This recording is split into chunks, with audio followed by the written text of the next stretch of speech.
both the pace and the wherewithal to make it work. He's going to go on the penultimate lap he can make at this point. It's all any of us can make at this point. Yeah, and try and do, if he does it on the penultimate and then try and do break the him. perfect. Gives him an indication that he might just have that extra bit he's going to need. Vinales, but Vinales now is 1.3 behind, that's all. I mean, he's just going to... Is Marques having to do this because he's run out of tyres, or is he shamming, for want of a better... Don't know, no. Only he does. Here it is then. We're coming towards the end to come alive. Will Marques be able to light the wick of that Honda and clear off in front of Alex Rins? Will Rins? Marques +0, it says. They're encouraging Marques to get on it because it's less, there's more to Vinales now. That gap has come down as well, but I still feel it's all about these two. Having said that, if they... the track, but really weak on the last part of the track, which is where he needs it to be strong. Exactly. Just here, this first, when he loses about quarter per second, he's going to have to go. He's not close enough to do it there. The Honda is still through. Stowe corner. Go here, Keith. I think you're going to be right. He's looking at it. He's thinking about it. He looked at it into Vale. He's coming into the loop here. If he can just stay with him along the international straight through this right-hander, then onto the international straight. Now be closer than that because Marques on the Honda will be super good on the brakes. He clips the loop. I don't think he's close enough to make that lunge up the inside that I was expecting here at the loop. It might be a last lap lunge there. To the back straight, Wellington straight, we're on now. This will be the Honda. You wait for it. He's going to come straight back at him. You know that down towards... Picks up the line as well.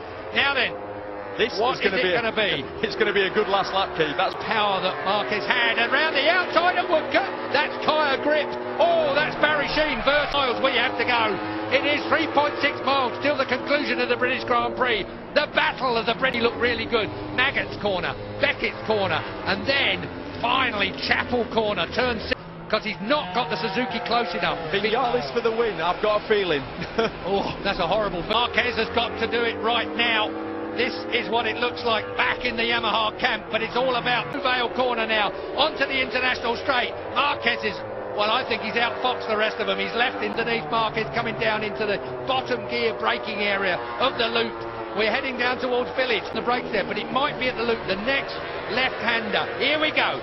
Has he managed to do it? Round the outside, past Marques before. This time he sits in with him. We're onto the Wellington straight. Into the slipstream comes the Suzuki.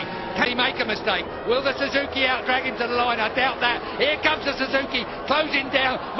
We're out of Woodcote to the line. Marques and Alex Rins. Line. He out-thought Marques in the final corner. Who would have thought it? He had tyre left to outdrive the Honda to the line in the British Grand Prix, but Alex Rins played that to perfection. He worked out, he took a protecting the line in the last corner because of what he did the lap before. He teased motor speed. I mean, either that was the best piece of racecraft I've seen in a long time, or Rins was in the corner all through the first part of it, and then Rins cut back and drove him to the line. The line, by the way, is... Well, Suzuki are ecstatic again. I thought for Sylvain Guintoli, who's out there riding in place. So Guintoli gets another ride. He finishes up in 12th place. So Suzuki are having an exception. He might have the 50% of his starts in MotoGP are from top. This man is second ever MotoGP win. The first time, though, he's gone proper head-to-head with his rival. I wondered what he was doing. On the start of the last lap, I thought, there's no way you're going to go around the outside there, mate. You're going to run out. Got more grip. Honestly, that was fantastic. Clever man. 20